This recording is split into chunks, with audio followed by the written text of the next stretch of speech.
Thanks for the lift, Launchpad. No problemo. Lift is one of my favorite principles of aerodynamics. Oh, say, you got your radio, Mr. McD? Aye, of course I do. Great! Then I'll be your eyes in the sky. Oh, I'd be happy if you just keep your eyes on the sky for once. What an airhead. Hey, I heard that. Now then, ancient Incan legends claim the king's scepter was locked away in a giant temple of the clouds, and it should be dead ahead. Gee, Mr. McD, I see a lot of clouds, but no temple.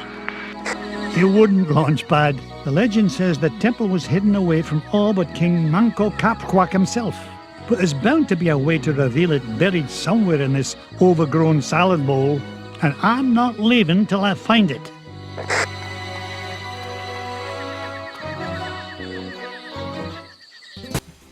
Alrighty, how's it going, buddies? Joey64 here with part 2 of Ducktales Remastered. We are here with our first, I would say it's the first proper level, the Amazon. Here we are. We have Launchpad with us this time, which is always great to have. I think this is the first time we see Launchpad. I don't believe he was in the last part. I'm trying to remember, was Duckworth? Yeah, I think, yeah, it was just the boys in Duckworth. So the main thing with the Amazon is we have to collect these 8 different coins. These little coins, they all have different animals on them. And then at the end, that unlocks the path to the treasure that we need to get to, that we're trying to get to. With every level in this game, you're trying to get some big treasure.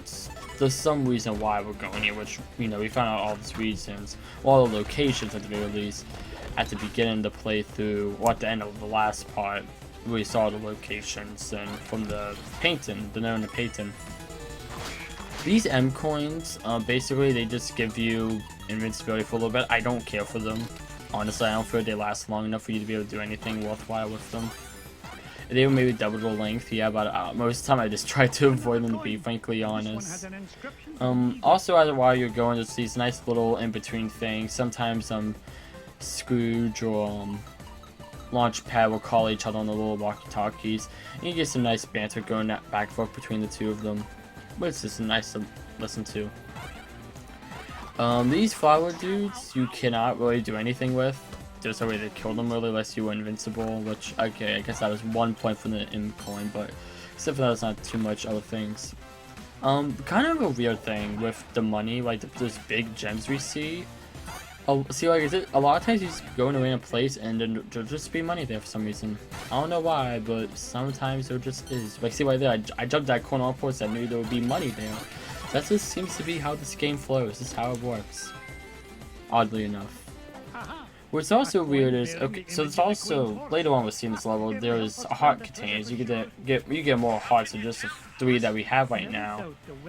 But that's also the same container the hearts are the same way as they put the coins in. This only time to do this in the game, so it's weird because, like, a lot of times the hearts will be in secret areas like this, where this little, like, vine area is that you see I'm jumping around in right now. So I was like, oh, it's a heart container. And I was like, that's weird. I was like, oh yeah, the thing. I honestly, just especially like this while I'm looking at this part of the level, this is a fairly challenging game. So the reason why I am playing on easy mode, I am still not the best at this game. It is great. It's still a great game. The difficulty isn't a bad thing. It's a good thing. It has some good difficulty, which I can enjoy, and it definitely adds to the replayability because it constantly feels challenging. It's a difference from when you're replaying a new Super Mario Bros. Game and then you're replaying like the original Mario Bros. On NES. It's kind of a similar thing. Also, I want to talk about the developers of this game. Way Forward. You know, they're very popular. You know, the most well-known series is the Shantae series, but I don't have too much to talk about that. It's kind of, I don't know. I find it kind of. I know it's the same engine they used for Half Genie Hero, which was the 4th Shantae game in the series, which I haven't played any Shantae games yet, but I do plan to play one eventually, and since, as I've already talked about before, I am trying to collect every Wii-U game, every physical one at the very least. Shantae and Half Genie Hero is probably one of those games, well, it is one of those games, because it was a physical release, so hopefully I'll be able to get my hands on a copy of that, and that'll probably be my first one. I was thinking about getting the 7 Sirens, Shantae the 7 Sirens, Shantae 5, that came out about a week or 2 ago. from the release of this video. You'd best find those fuel cans. But I saw a couple of I saw it wasn't a bad game. It's just like if you're not a big fan of like the Metrovania style, wait for a price drop $30 right now. And me, I'm like, yeah, I probably would wait. I want to wait. I was gonna get Shantae on Switch, but like then I realized, oh, it's on the Wii U. Let me get on the Wii U. Yeah, again, I also said that with Captain Toad, and I still got Captain Toad Treasure Tracker on the Switch. That was before I actually made the full commitment of wanting to get every Wii U game. I said my Wii U collection is now, it used to be very pitiful. It was like 8 games, and it's now in a good like 20, 21, 22 games. Which makes me feel a lot better. I'm like, okay, I look at that, I'm like, that's a nice, it's a collection to be proud of. They're nice 20-something games. Also, I think I put this up already before, but since I didn't play this on the Wii U, there is the map on the gamepad, which is super helpful. I really do love the map, the way they did it, how they put it on the gamepad. They didn't do a lot with the gamepad, which, you know, makes sense, but still, I do love how we're able to just, the gamepad, is, you know, it gives you use for it. I do very well enjoy that a lot, honestly. So yeah. I know I talked about the actual TV shows a little bit. I still haven't watched the original series. I've actually been planning to watch at least a little bit of it on you know, it's on Disney Plus. So I've been planning to do that. And that may not all of it. I don't know, it's hard for me to want to watch like every episode of like an episodic series. Like maybe like back in, like I remember I used to watch like DVDs of SpongeBob all the time. But I think now I only do that like there's a bunch of episodes that I know I like.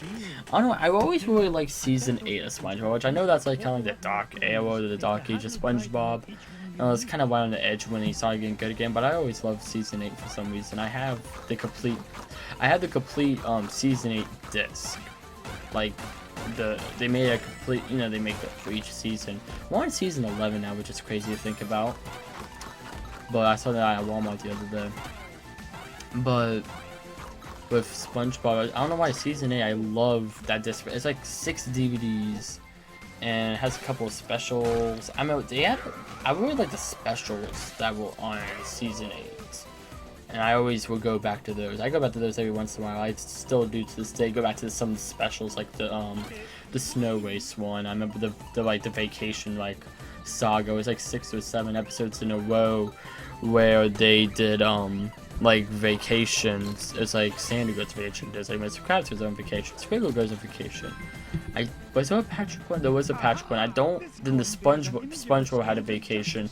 That was like the half-hour special, like the big. That was since the normal episode, so it was a half-hour long. I think that was either the first or last one. They were either building up to that one, or that was when they kick off the event. But I know they're all connected by like at the beginning. SpongeBob, he has like a slideshow, and he's like, "Oh, let me talk about my vacation." And then like in the next episode, whichever was next, like Plankton also has his vacation. That's another character I had one. Basically all the main characters. They made like 7 or 6 or how many there are. And then like Mr. Plankton would be like, "Oh, well, let me show y'all a real vacation." He'll put in like his little slideshow pieces. Come in, Launchpad. I found something. There's a carving of Manco Capquack on this stone slab, and there's 8 succulent notches around it. Sounds great. Does it tell us how to find the treasure? Well, I'm not sure what it tells us, but I'm certain it's an important clue. Bless me bagpipes. These coins I found will fit perfectly into those notches. You must have come across an ancient Incan poker table, Mr. McD. How about I come down there and you deal me in for a hand? You come down here and I'll deal you a blow to the head. You're supposed to be keeping an eye out for trouble, remember? All right, trouble spotting it is. Launchpad, what if the images on these coins symbolize the various tribes of Manco Capquack's empire?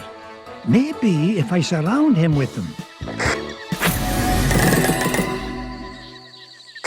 Ugh, no, it's not working. Hey, maybe you need to say the magic words. Or maybe not.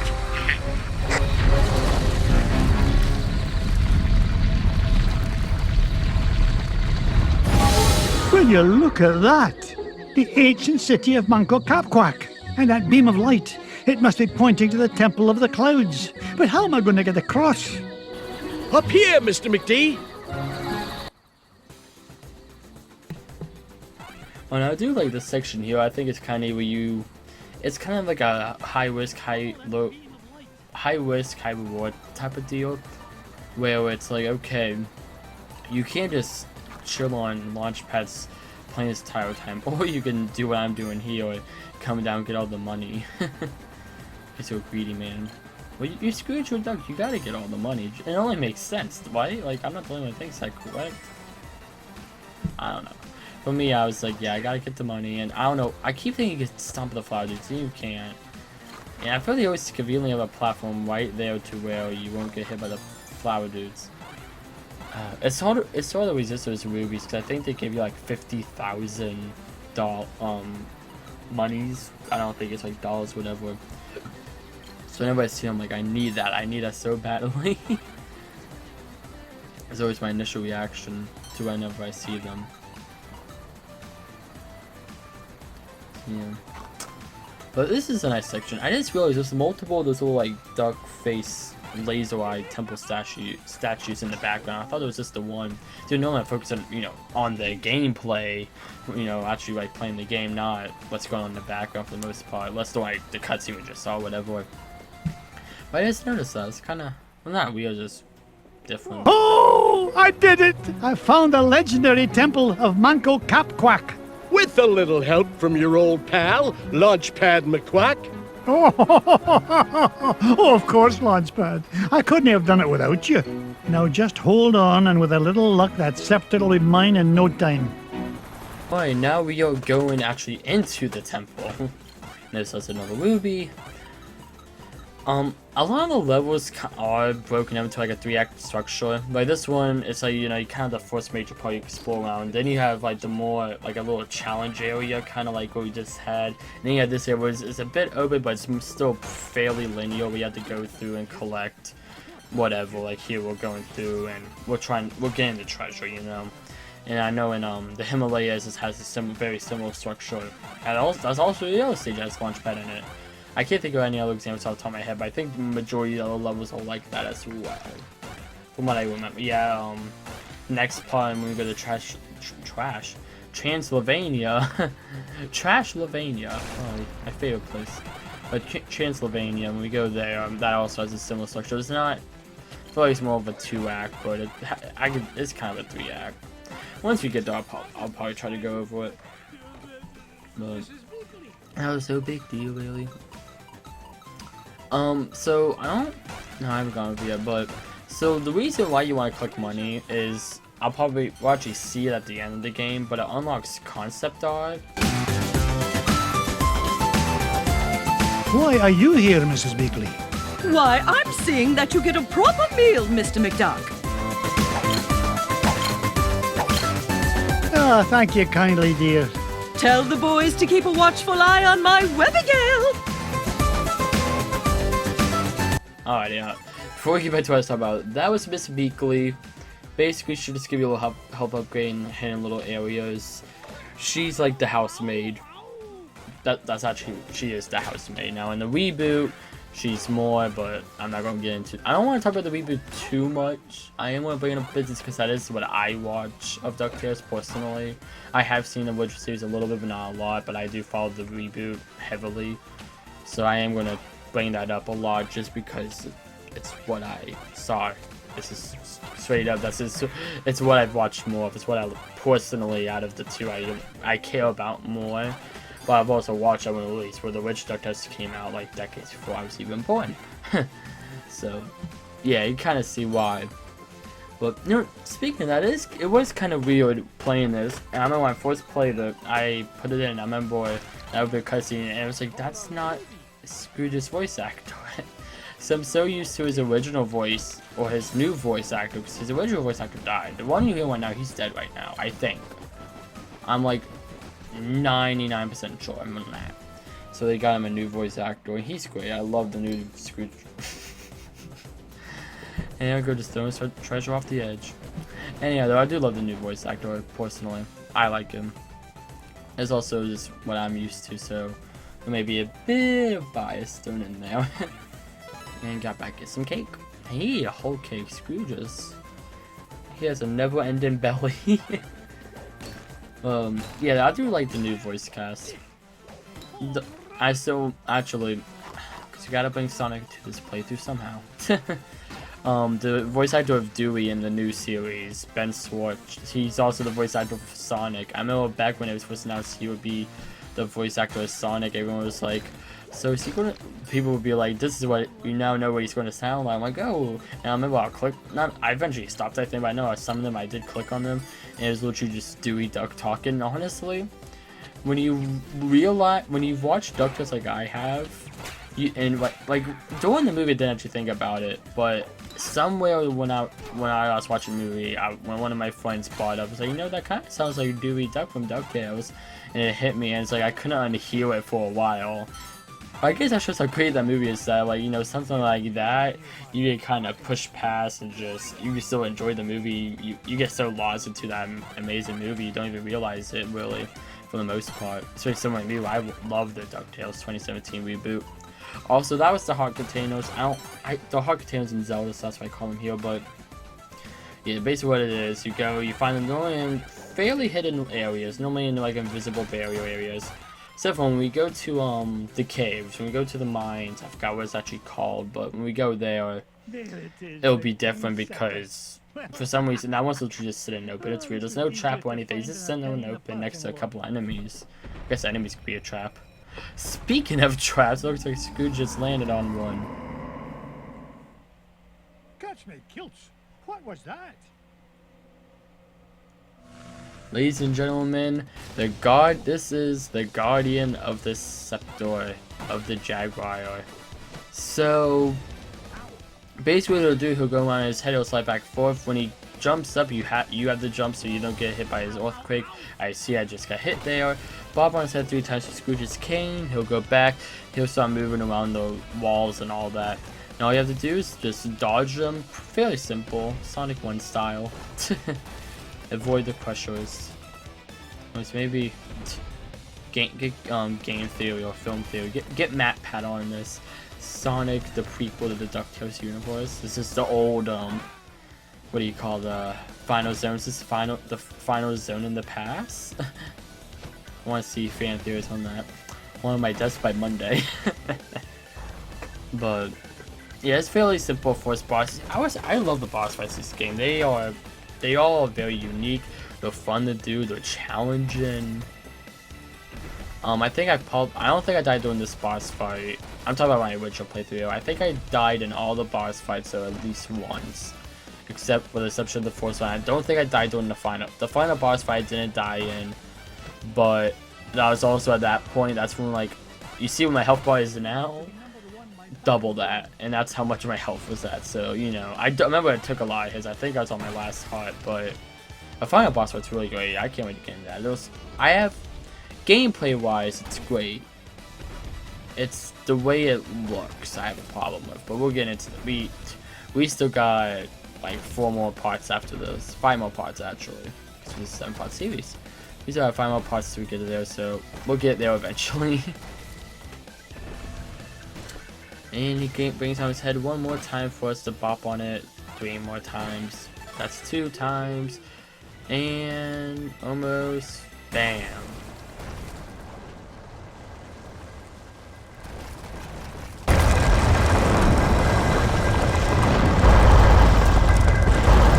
Hurry, Mr. McD! This place has fallen to pieces! No! I'm not leaving without that scepter.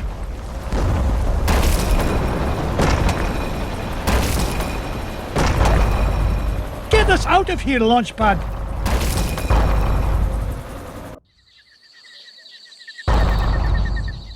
I cannot believe we came all this way for nothing. What's the meaning of this? Outsider, our prophecies have long foretold that our ancient city would one day be returned to us. For hundreds of years we have waited, and at last that day has come. You mean you're not mad at me? Mad? Quite the contrary, feathered one. Is there anything we can do to repay you? Well, now that you mention it, I did come here looking for an ancient scepter. I didn't suppose... Does it look like this? It fell from the temple. All that climbing for nothing, eh, Mr. McD? Bless me bagpipes, the scepter of the Incan king! It is yours. Take it and go in peace. After all, it was just the old king's back scratcher.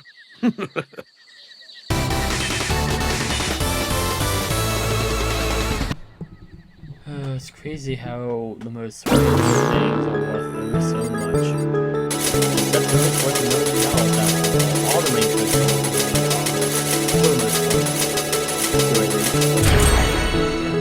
so you can't leave the right. The scepter of the Incan king. I tell you, boys, there's something special about this treasure. Really, Uncle Scrooge? Yeah, it just looks like an old back scratcher to us. You boys need to learn some respect for the finer things in life. Now, if you're done having fun at your old uncle's expense, help me decide where we should go next.